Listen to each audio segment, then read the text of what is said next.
નમસ્કાર. ક્યારે વિચાર્યું છે કે આપણે રોજ જે ખરીદી કરીએ છીએ અને જે જમીએ છીએ એમાં ગણિત અને વિજ્ઞાનના કેટલા બધા રહસ્યો છુપાયેલા છે? ચાલો આજે આપણે એ જ રહસ્યો પરથી પડદો ઉઠાવીએ.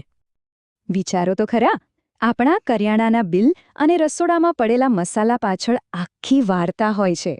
આપણે જે પૈસા ચૂકવીએ છીએ અને જે ખોરાક ખાઈએ છીએ એમાં એવું તો ઘણું બધું છે જે આપણને પહેલી નજરે તો બિલકુલ દેખાતું નથી.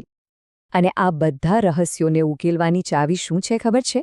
ગણિત અને વિજ્ઞાન. જી હા, આ વિષયો ખાલી ચોપડીઓમાં નથી હોતા, પણ એક સ્માર્ટ ગ્રાહક બનવા માટેના આપણા સૌથી મોટા હથિયાર છે. કારણ કે સ્માર્ટ ગ્રાહક બનવાનો મતલબ ખાલી પૈસા બચાવવાનો નથી, પણ આપણા સ્વાસ્થ્યનું ધ્યાન રાખવાનું પણ છે. તો ચલો આપણી સફર શરૂ કરીએ બજારની ગલીઓથી. અહીંયા જ કાઉન્ટર પર પહોંચતા પહેલાં જ હોશિયાર નિર્ણયો લેવાની શરૂઆત થઈ જાય છે, અને એમાં આપણને મદદ કરશે આપણું ગણિત. અહીં યુનિટ પ્રાઇઝનો કન્સેપ્ટ બહુ જ કામનો છે. જેમ કે 500 ગ્રામ તેલના પેકેટ કરતાં 1 લિટર તેલનો ડબ્બો ખરીદીએ તો પ્રતિ ગ્રામનો ભાવ ઓછો પડે છે. આ એકદમ નાની અમથી ગણતરી છે, પણ લાંબા ગાળે ઘણા પૈસા બચાવી શકે છે. તો આમાંથી શીખવા જેવી વાત એ છે કે જથ્થાબંધ એટલે કે બલ્કમાં ખરીદી કરવાથી ઘણીવાર આપણને આર્થિક ફાયદો થાય છે. આ એક નાનકડી પણ ખરેખર સ્માર્ટ આદત છે. દુકાનોમાં આપણને આવા ડિસ્કાઉન્ટના બોર્ડ તો હંમેશા જોવા મળે છે. 10% છૂટ. પણ આનો સાચો મતલબ શું થાય? ચાલો એને બરાબર સમજીએ. ગણતરી બહુ જ સહેલી છે. જો કોઈ વસ્તુની MRP એટલે કે મહત્તમ છૂટક કિંમત 200 રૂપિયા હોય તો એના પર 10% વળતર એટલે કે 20 રૂપિયા ઓછા. આથી આપણે ચૂકવવાના થયા ફક્ત 180 રૂપિયા. જોયું આ સમજ કેટલી કામની છે? ઓકે, તો હવે આપણે બજારમાંથી સીધા પહોંચી ગયા છીએ બિલિંગ કાઉન્ટર પર. અહીં આપણી ખરીદીની ફાઇનલ કિંમત નક્કી થાય છે, અને એને સમજવી ખૂબ જ જરૂરી છે. બિલમાં મોટાભાગે GST લખેલું હોય છે.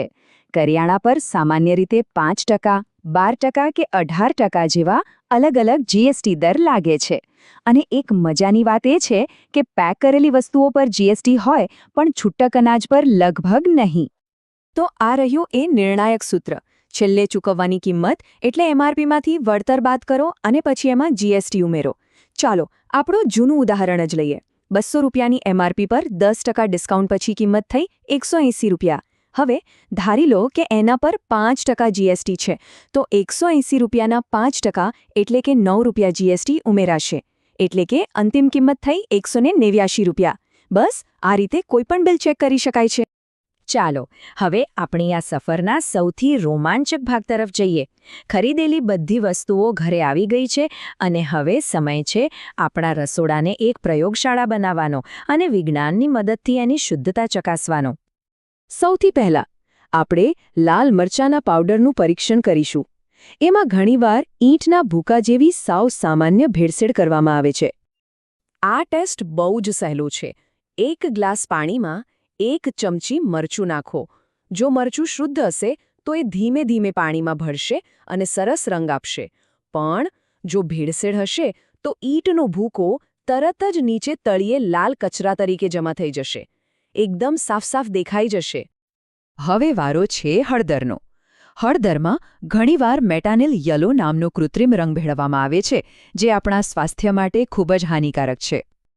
આ માટે એક ટેસ્ટ ટ્યુબમાં ચપટી હળદર લો અને એમાં હાઇડ્રોક્લોરિક એસિડના થોડા ટીપા નાખો. જો મિશ્રણ ગુલાબી રંગનું થઈ જાય તો સમજી લેવાનું કે એમાં મેટાનિલ યલોની ભેળસેળ છે. વિજ્ઞાન આપણને આમ સાચું ખોટું બતાવી દે છે.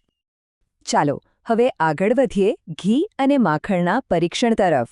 એમાં ક્યારેક વજન વધારવા માટે બાફેલા બટાકા જેવા સ્ટાર્ચની ભેળસેળ કરવામાં આવે છે.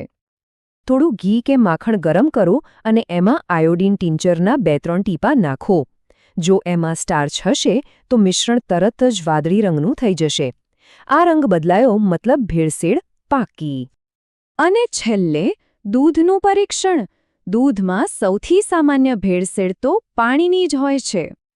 આને ચકાસવા માટે લેક્ટોમીટર નામનું એક સાધન વપરાય છે, જે દૂધની ઘનતા માપે છે. જો દૂધની ઘનતા નક્કી કરેલા માપ કરતાં ઓછી આવે તો સમજી લેવાનું કે એમાં પાણી ઉમેરવામાં આવ્યું છે. અને આ રહ્યું આપણી આખી વૈજ્ઞાનિક તપાસનું એક સરસ મજાનું સમરી ટેબલ. લાલ મરચું, હળદર, ઘી અને દૂધ.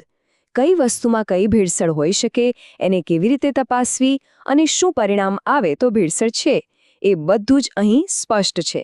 આ જ્ઞાન જ આપણી અસલી તાકાત છે.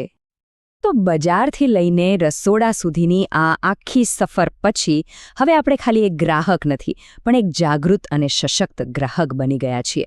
આ જ્ઞાન આપણી નવી સુપરપાવર છે. તો આપણે શું શીખ્યા? યુનિટ પ્રાઇસ અને ડિસ્કાઉન્ટની ગણતરી કરતા શીખ્યા. જીએસટી સાથેનું બિલ કેવી રીતે ચકાસવું એ જોયું, અને ઘરે બેઠા જ ખાવા પીવાની વસ્તુઓની શુદ્ધતા કેવી રીતે તપાસવી એ પણ શીખ્યા. યાદ રાખજો, આ જાગૃતિ આપણા પૈસા અને સ્વાસ્થ્ય બંનેને બચાવે છે. તો હવે મારો સવાલ એ છે કે આ બધું જાણ્યા પછી હવે પછીની ખરીદીનો અનુભવ કેવો રહેશે? આ નવા જ્ઞાન સાથે શોપિંગ કરવાની મજા જ કંઈક ઓર હશે, ખરું ને? આ વિશ્લેષણ ડૉક્ટર સંજય પરમાર, શ્રી દિગ્વિજયસિંહજી, ન્યૂ સરકારી હાઈસ્કૂલ જામનગર દ્વારા તૈયાર કરવામાં આવ્યું છે. અમારી સાથે જોડાવા બદલ આપનો ખૂબ ખૂબ આભાર.